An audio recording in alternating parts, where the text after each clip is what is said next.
You can't debate opinions. When journalists are involved and vote, they vote whatever they want. Dominating in the Champions League, but ignored at the Ballon d'Or. We show you how Champions League stars like Lewandowski were betrayed, and why the European crown is not all that matters. So stay until the end. The Champions League at club level is the most important title in football.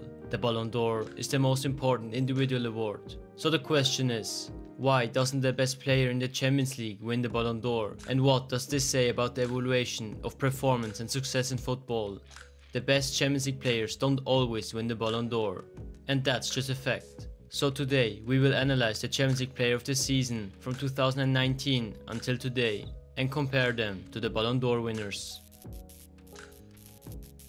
After Modric ended the Messi-Ronaldo era after almost 10 years, Messi won Ballon d'Or number 6 in 2019, overtaking his eternal rival Cristiano Ronaldo once again. Messi scored 51 goals in 50 games this season and assisted 22 more, won the La Liga title and became Champions League top scorer. However, Messi and Barca were dramatically defeated in the semi-finals of the Champions League by Liverpool, who went on to win the competition, despite Messi's legendary free kick. The Champions League MVP was Virgil van Dijk, who led Liverpool to the title as the leader of defense. Not a single player was able to successfully out-dribble him that season. Van Dijk played an unforgettable season that saw him compared to Maldini and Sergio Ramos. There was a big debate this year, with experts saying Van Dijk was just as deserving of the Ballon d'Or. Messi's selection once again reflects the Ballon d'Or tendency to value offensive brilliance over defensive excellence. The third place went to Cristiano, by the way. It was a year of the corona pandemic. Long break, no spectators, and therefore no awarding of the Ballon d'Or. Bayern Munich won the Champions League, which was played in a short format without a second leg. Robert Lewandowski was MVP with 15 goals. The Pole scored 55 goals in 47 games across the season and assisted 10 more, winning the Champions League as well as the league and the cup with Bayern. In 2020, Lewandowski would have won the Ballon d'Or 100% of the time if France Football had not cancelled it, which is still considered unfair by many today. Many football fans are still calling for Lewandowski to receive the Ballon d'Or retrospectively. Jorginho won the Champions League with Chelsea as MVP and the Euros with Italy this year, but Lionel Messi won still his 7th Ballon d'Or. The decisive factor was winning the Copa America, in which Messi and Neymar were named player of the tournament. Messi's stats at Barca were still brilliant despite Barca's difficult times with 52 scorer in 47 games. But Barca were unable to win any titles apart from the Copa del Rey, which obviously led to much controversy. Messi's year was perhaps not his best, and 2 or 3 years ago he wouldn't have won the Ballon d'Or either, but it was good enough to beat Jorginho. Just winning big titles but not delivering goals and assists is simply not good enough to win the Ballon d'Or, no matter how much influence you have on the pitch. How fair that is, everyone has to decide for themselves. Many also called for Lewandowski, who broke Gerd Müller's eternal record with 41 goals in the Bundesliga. In the end, it was only enough for him to finish second.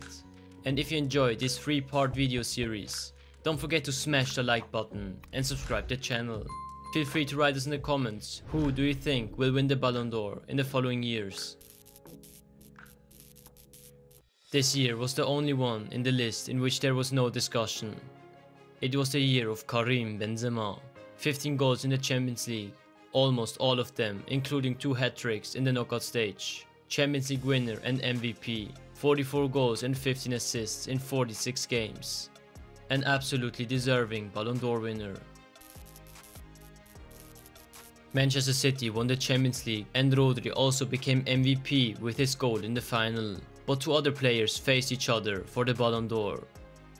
Haaland broke the Premier League goal-scoring record with 36 goals and became the Champions League top scorer with 12 goals. Messi won the World Cup with 7 goals, 2 of them in the final, and as player of the tournament and captain of Argentina.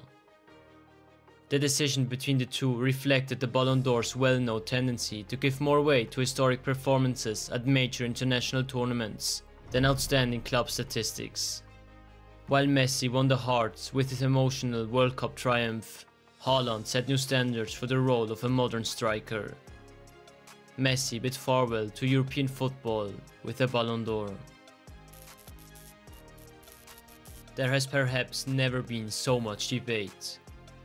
Vinicius Jr. won the Champions League and was MVP. Rodri had an outstanding season, winning the Premier League and the Euros with Spain as MVP. You can argue as much as you like about Rodri winning the Ballon d'Or, but at the end of the day, as we have seen many times in the past, the international tournaments count more than the Champions League. Vini was a complete disappointment at the Copa America with Brazil, while Rodri was brilliant and won the Euros. In addition, Vini's stats of 24 goals and 11 assists in 39 games were not so outstanding that he could overshadow Rodri's success, like Messi did it in 2012 for example. In addition to the two criteria of individual performance and team achievements, there is also fair play at the Ballon d'Or, which can be criticized with Vini. If you're interested, take a look at the first and second part, and otherwise, let us know in the comments which Champions League player would have deserved to win the Ballon d'Or, but didn't get it. Thanks for watching guys, and see you